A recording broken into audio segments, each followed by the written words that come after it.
I'm Abhiniti and I'm a social entrepreneur, and I'm one of the very few lucky people I'd consider myself to say that I'm doing what I'm really passionate about. Do I get heart attacks every single day? Absolutely. But is it worth it? Yes.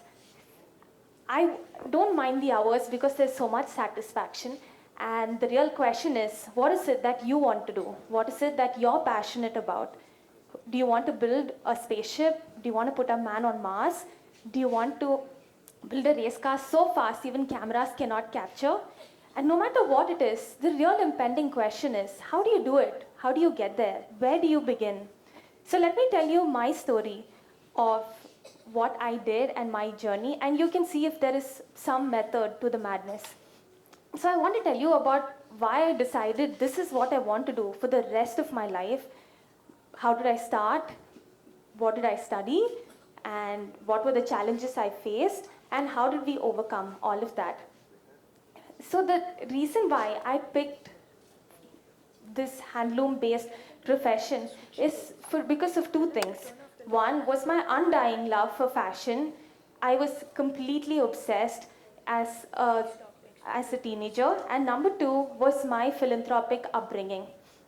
So when I was young, I was so enthralled by everything. In fact, I would shock my parents. They had to ban fashion-related content in the house. I was not exactly dressing up in business casual. I would stay up till 12 o'clock on a school night to watch fashion TV because that's only when the runway shows and the new designs would be viewed. I would sneak in Vogue magazines from other people's homes. And these are all some of the first memories that I have for an unending passion. And secondly, like I said, I was brought up in a very philanthropic upbringing. My parents were very involved with so many social organizations, and constantly every week, me and my sister would be taken to different communities where we would help give people wheelchairs, give food. And I remember thinking, how can we make this more permanent? Like, we are doing so much of work, but there are still people who are coming back to us again. Where does charity end and empowerment begin? And to tie both these two things together came in Indian handicrafts. They were so beautiful, they had such high levels of craftsmanship, and they were all handmade by artisans who had just been training through their lives. So when I was in school, I started off by stitching clothes for myself, and then I would make clothes for my family, and soon I started having garage sales in my own house. Now my university caught wind of this and asked me to put up a show for the college. It went great, I got great feedback. In fact, I was working with so many art forms, it was so exciting, and I had pocket money a student absolutely cannot imagine. Now, there was this whole new thing called social media, and I did the most groundbreaking thing ever. I was addicted to social media even before it was a thing, a decade ago. But did I put myself on that platform? Unfortunately, no. I felt although I was studying in a very reputed engineering college that taught fashion technology, and I did my design courses from some of the best schools in the world, I felt I did not belong to that fashion crowd. And social media at that time was basically all the top people, just the artists who had gotten onto the platform. And so I thought, I should prepare myself. I believed I had a head start compared to my peers because I was doing internships. I was talking to so many people across different sectors of the industry. I was the secretary of the Fashion Technology Association, the president of the Entrepreneurs Club. I have a startup. I'm working with startups. I was confident that I was on the right path, but I was too scared to put myself out there and take my business to the next level. So I decided to pursue my education. I went to London and got myself an education. I went to Milan and Paris. I was traveling to all the fashion capitals. I met all the key people, and I learned that luxury, the first thing they teach you is luxury. The definition of luxury itself is that it's handmade. And the process everywhere is that the raw materials are all collected and then it is hand embroidered, stitched and hand finished. But only in India or handloom in general, that process of hand making itself starts with the fabric. And it felt perfect because now I can tie different parts of my passions together, and this is what the world wants, right? This is what all the fashion capitals want, and this is readily available. And that was how my brand Sammbhavi was launched. And with all this experience and insights and attending conferences through the world, I felt like I had an armor. I was finally ready. But the first ever challenge that we faced was the handloom that existed as early as 2015 does not exist anymore. You think revival means bringing back things that's 100 years old, 200 years old. But what existed just what feels like yesterday? What existed when I was thinking, should I get on social media? Should I promote myself? It existed then. It just doesn't exist anymore. How scary is that? How do you build a business on something that does not exist anymore? And now our work just became so much more difficult. So fast fashion as a concept, I'm sure all of you know. So people try to compete on the price, right? And people start buying so many more products instead of buying quality. And then handloom was also hit by the same problem. They were competing with machine-made fabrics. In fact, nobody really understood the value of handloom, and the quality that it can produce is far superior to anything machine-made fabrics can produce. So now I decided to find the best quality. I went to so many stores, and usually you can trace it back to, say, who made it, which cluster, weaving cluster is it from.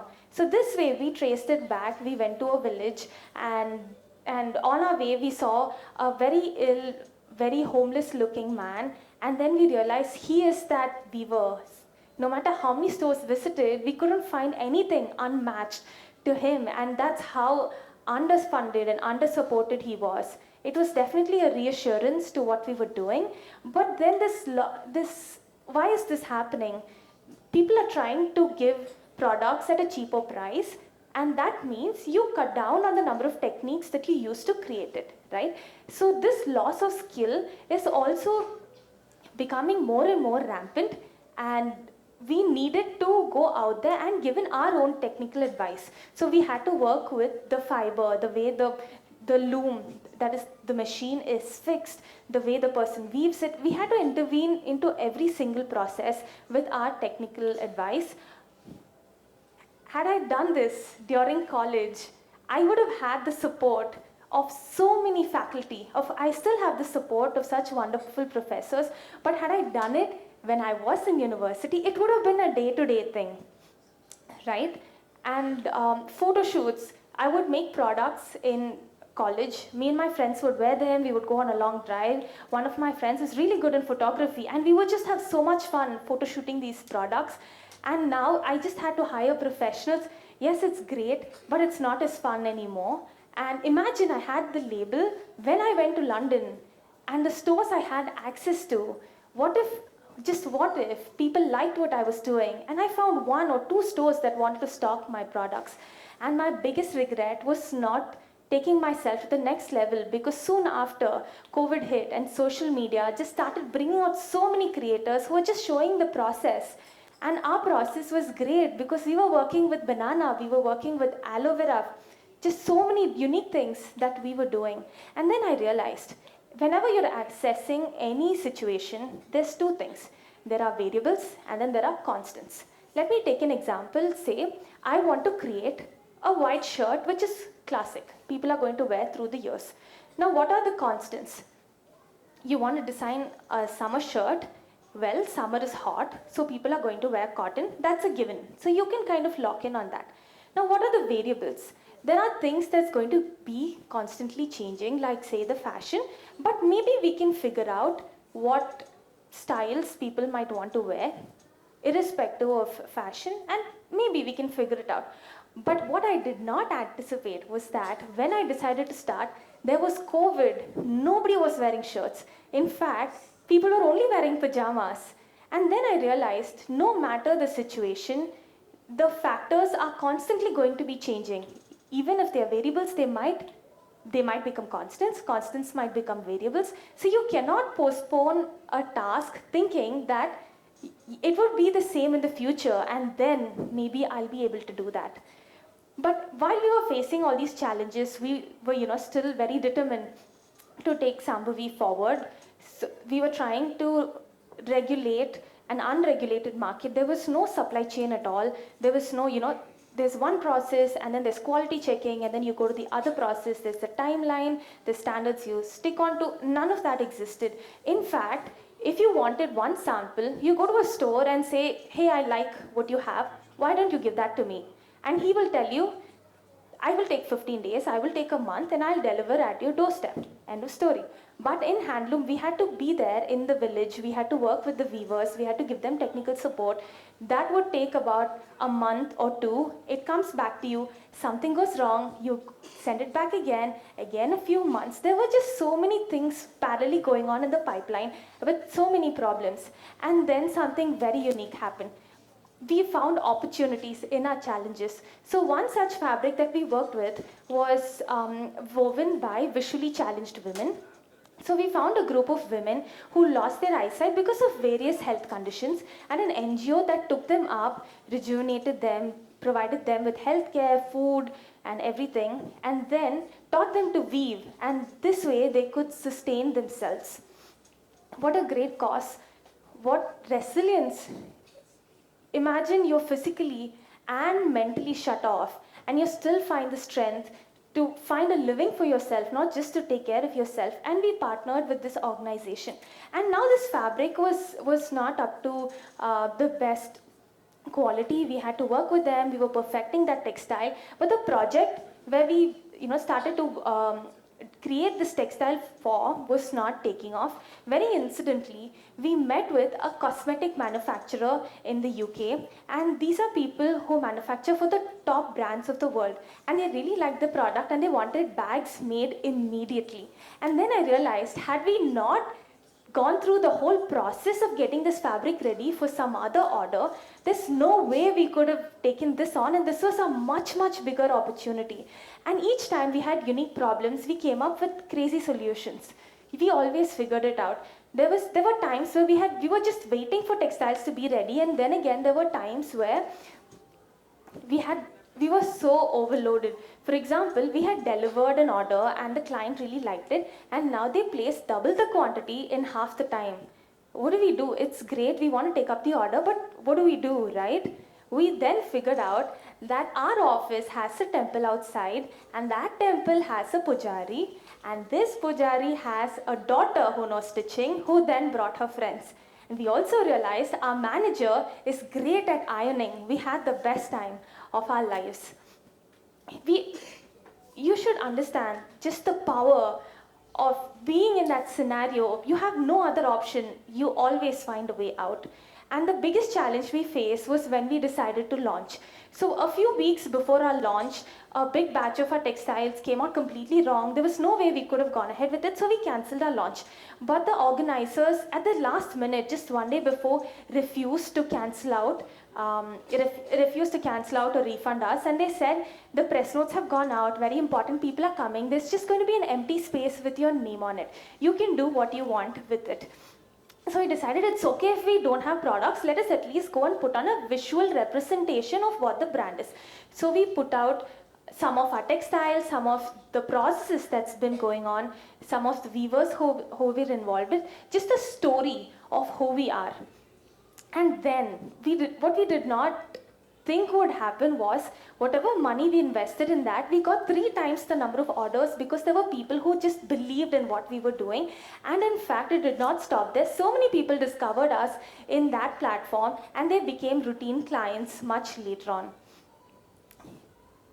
As long as you believe in yourself, in your idea, with some logic, of course, but as long as you believe strongly in what you're doing, as long as you're working hard, there's always something that will work itself out. No matter how professional you think you are, no matter how prepared you are, you will always find yourself in unknown waters, and only when you're in these unique problems that you will find a completely different way to get yourself out of there. People don't just believe in a product, they don't just buy something because you ask them to, because you advertised. People believe in an idea, and if you believe in what they believe, they would want to be a part of your journey. And the sole reason why Sambhavi has picked up and flourished, or whatever you can call it, is only because there were people who believed in what we believed.